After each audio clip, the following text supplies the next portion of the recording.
Dia berkata bahwa seringkali ide-ide atau iktijab dari Umar bin Khattab itu diterima oleh Allah, dijadikan sebagai kebenaran firman Tuhan, standar kebenaran firman Tuhan, dan itu diwahyukan dalam ayat-ayat Al-Quran. Yang menjadi pertanyaannya sekarang, jikalau kebenaran yang disampaikan dalam ceramah Ustadz Firdan ini menjadi sebuah kebenaran yang sah dalam konsep iman percaya Islam, maka saya dapat berkata bahwa Al-Quran yang diyakini oleh kaum muslim sudah tidak lagi asli kebenaran firman Tuhan, karena di sana ada ide dari manusia berdosa yang disampaikan kepada Allah dan dijadikan sebagai satu kebenaran firman Tuhan berdasarkan wahyu dan kesepakatan dari Allah itu sendiri. Oleh karenanya para hadirin, kita lihat betapa sering Umar bin Khattab radhiyallahu taala anhu punya ide disepakati oleh Allah Subhanahu wa taala. Ada berapa kali Umar punya ide disepakati oleh Allah Subhanahu wa taala, seperti masalah hijab terhadap istri-istri Nabi, maka turunlah firman Allah menyetujui ide Umar bin Khattab radhiyallahu taala anhu.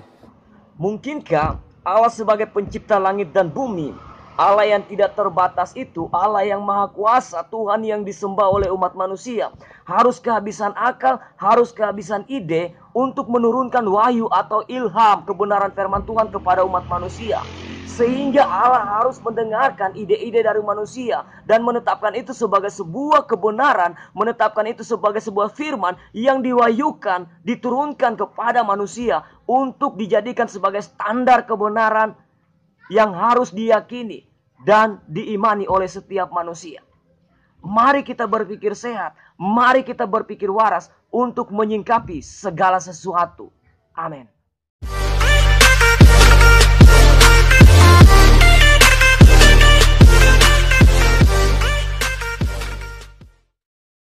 Shalom guys, salam sejahtera dalam kasih Tuhan kita Yesus Kristus. Amin. Oke guys, kita seharusnya bersyukur kepada Tuhan karena Dia telah memilih dan menyelamatkan hidup kita dari murka Allah itu sendiri. Bukan kita yang memilih Allah, tetapi Allah lah yang telah memilih kita untuk diselamatkan. Bahkan firman Tuhan katakan kita dipilih sebelum dunia dijadikan. Kita dipilih untuk menjadi pewaris kerajaan sorga itu sendiri. Kita diluputkan dari murka Allah itu sendiri. Dan firman Tuhan tegas berkata bahwa bukan karena kehendak manusia untuk memilih percaya kepada Kristus, bukan karena kehendak manusia untuk memilih mengikut Kristus, tetapi atas dasar kehendak Allah, sehingga Allah memberikan Kristus sebagai penebusan di atas kayu salib, dan melalui kematian itu kita mendapatkan hidup yang kekal. Dan saya mau katakan, sepanjang sejarah agama berdiri di muka bumi, tidak ada satu pribadi yang berani menyatakan dirinya adalah Tuhan dan Juru Selamat selain Yesus Kristus. Dan tidak ada pribadi yang berani mati untuk menebus umat-umat pilihannya selain Yesus Kristus.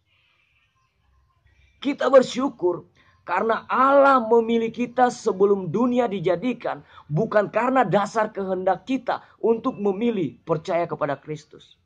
Dan yang terpenting dalam kehidupan iman percaya, kita bersyukur karena kebenaran yang kita yakini, firman Tuhan yang kita yakini, murni melalui kebenaran yang disampaikan oleh Allah kepada manusia, dan manusia melalui inerensi Allah atau melalui ilham dari Roh Kudus menuliskan kebenaran itu dan disampaikan kepada umat yang menyembah Dia.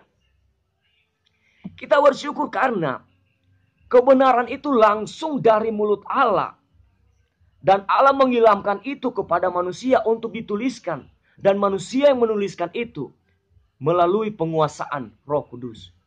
Sehingga kebenaran itu sendiri menjadi sebuah standar kebenaran yang dapat diyakini keasliannya murni kebenaran atau murni firman dari Tuhan.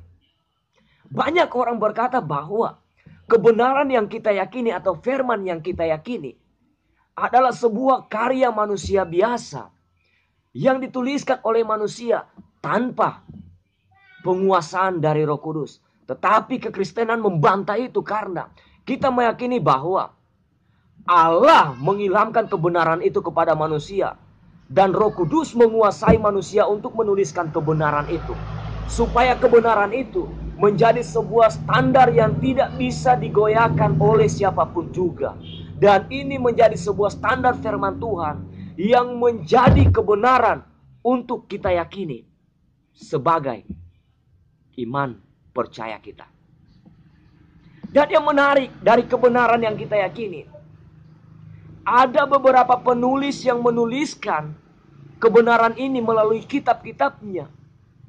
Tetapi menariknya, kebenaran yang disampaikan ini memiliki satu topik yang sama, menjurus kepada Yesus Kristus sebagai kebenaran yang disampaikan, sebagai firman yang disampaikan, sebagai Mesias yang akan datang untuk menebus dosa-dosa manusia. Di video kali ini, topik bahasan kita tentang seorang pribadi, yaitu Umar bin Khattab, seperti apa yang disampaikan oleh Ustadz Firdan. Dia berkata bahwa seringkali ide-ide atau iktijab dari Umar bin Khattab itu diterima oleh Allah, dijadikan sebagai kebenaran firman Tuhan, standar kebenaran firman Tuhan, dan itu diwahyukan dalam ayat-ayat Al-Quran.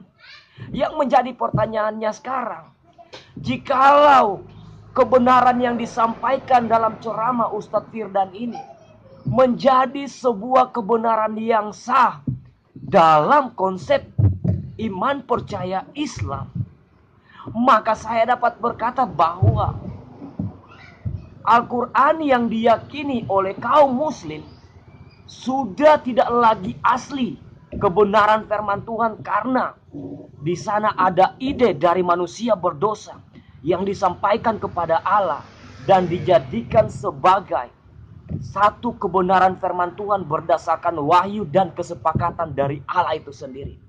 Oke guys, alangkah baiknya kita simak saja video berikut ini.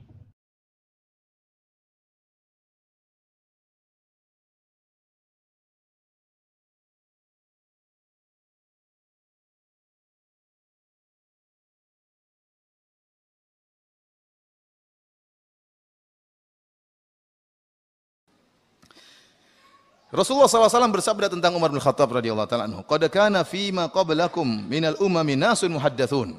Sungguh pada umat-umat sebelum kalian ada orang-orang yang muhaddatsun, diberi ilham oleh Allah Subhanahu wa taala. "Fa iyyakum min ummati ahadun fa innahu Umar." Kalau ada seorang seperti itu di umatku, maka dia adalah Umar. Langsung dapat ilham dari siapa? Dari Allah Subhanahu wa taala. Nabi juga bersabda tentang Umar, "Inna Allaha wada'al haqq ala lisani Umar yaqulu bihi." Allah meletakkan kebenaran di lisannya Umar. Kebenaran berada di lisannya Umar dan Umar mengucapkan kebenaran tersebut. Yang lebih canggih daripada ini, Nabi mengatakan, "Lau kana nabiyyun ba'di lakana Umar." Kalau ada nabi setelahku, maka dia adalah Umar. Umar bin Khattab radhiyallahu taala anhu. Oleh karenanya para hadirin, kita lihat betapa sering Umar bin Khattab radhiyallahu taala anhu punya ide disepakati oleh Allah Subhanahu wa taala. Ada berapa kali Umar punya ide disepakati oleh Allah Subhanahu wa taala, seperti masalah hijab terhadap istri-istri Nabi, maka turunlah firman Allah menyetujui ide Umar bin Khattab radhiyallahu taala anhu. Bahkan terkadang Nabi keliru, Umar yang benar.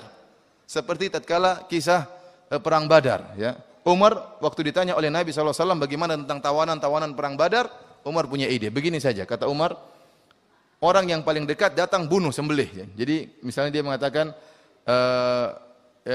yang sepupu, yang jadi kalau ada sepupunya ditawan di perang Badar, maka sepupunya dari kaum muslimin bunuh langsung sepupunya yang dari orang kafir. Jadi biar menunjukkan bahwasanya Islam telah memisahkan antara karib kerabat. Jadi Islam bisa memisahkan antara kakak dan adiknya, antara ayah dan anaknya. Maka Umar punya ide yang sangat sangar, kata Umar, jangan bunuh sembarang orang, yang bunuh kerabatnya, biar tahu bahwasanya Islam adalah pembeda. Namun Nabi SAW tidak setuju dengan ide Umar ini. Nabi ingin agar ada tawanan-tawanan tersebut ditebus oleh orang-orang kafir, maka akhirnya dijalankan oleh, dan ini ide ini disetujui oleh Abu Bakar radhiyallahu taala anhu.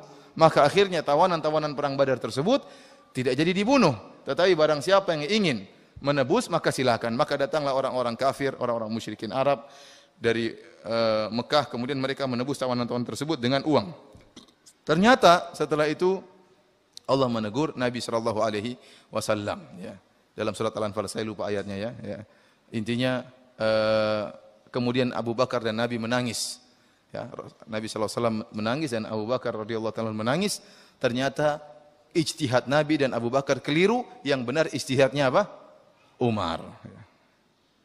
Dan beberapa ayat seperti, artinya ada contohnya, ada berapa kali, 4 kali atau lebih Umar punya ide, ternyata Allah setuju dan diturunkan ayat seperti masalah Hijr Ismail, ya, masalah Maqam Ibrahim.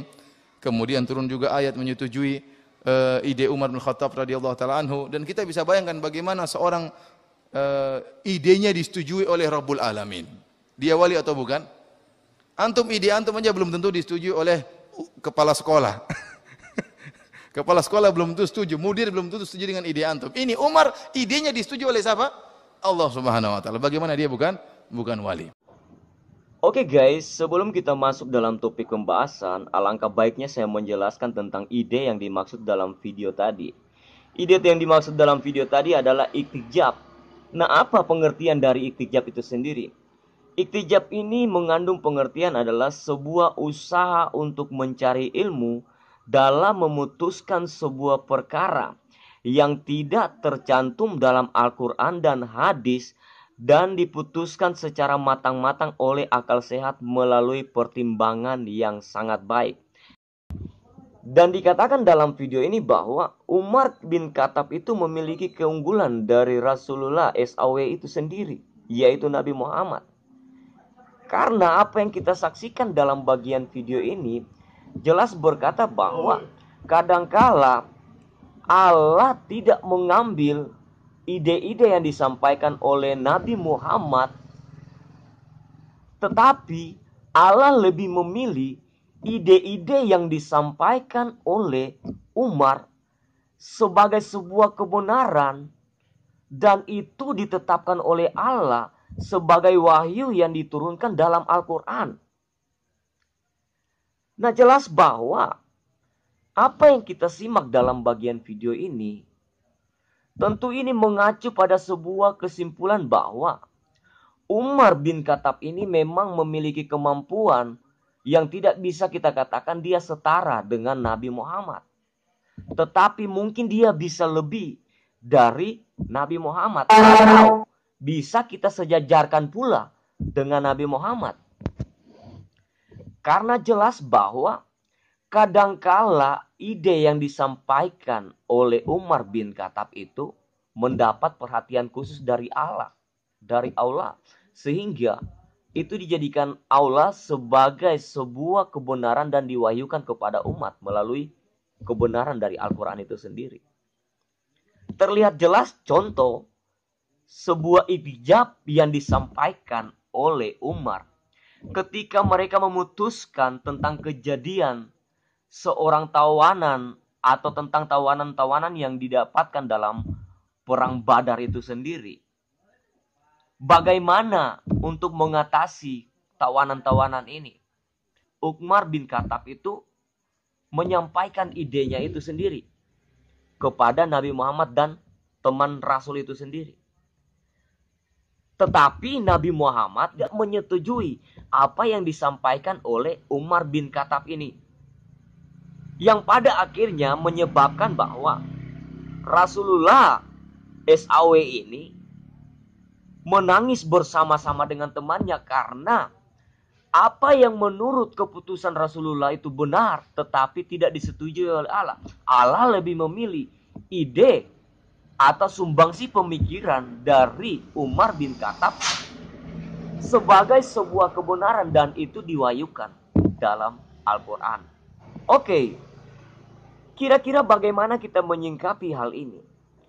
Jika benar apa yang disampaikan oleh Ustadz Firdan ini, tentang kebenaran ini, bahwa ide-ide dari Umar ini seringkali digunakan atau diterima dengan baik oleh Allah atau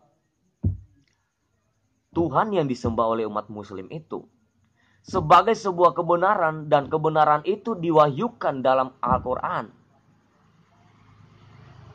Ini menjadi sebuah blunder yang sangat luar biasa buat saudara-saudara saya yang muslim. Karena keabsahan dari kitab suci itu sendiri jelas terlihat bahwa tidak murni sebagai 100% firman Allah. Karena di sana ada ide-ide dari Umar bin Khattab itu sendiri. Dan ide itu disampaikan kepada Allah, dan Allah itu menerima ide itu dan dijadikan wahyu atau ilham, disampaikan kepada manusia untuk dituliskan sebagai kebenaran firman Tuhan. Mari kita berpikir secara logika dan berpikir secara wajar untuk menerima sebuah kebenaran itu sesuai dengan standar dan ukuran yang telah kita pakai. Apakah ini benar-benar firman Tuhan, firman Allah, atau bukan? Oke guys, terima kasih telah menyaksikan video ini.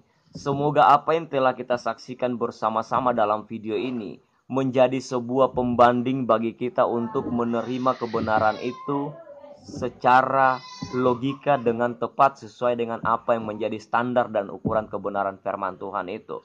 Sekali lagi saya ucapkan terima kasih, dan buat saudara-saudaraku yang baru pertama kali menonton video saya, tolong dukung saya untuk mengembangkan channel ini melalui like, comment, share, and subscribe channel ini agar lebih banyak orang diberkati dan banyak jiwa yang datang dibawa kepada Tuhan.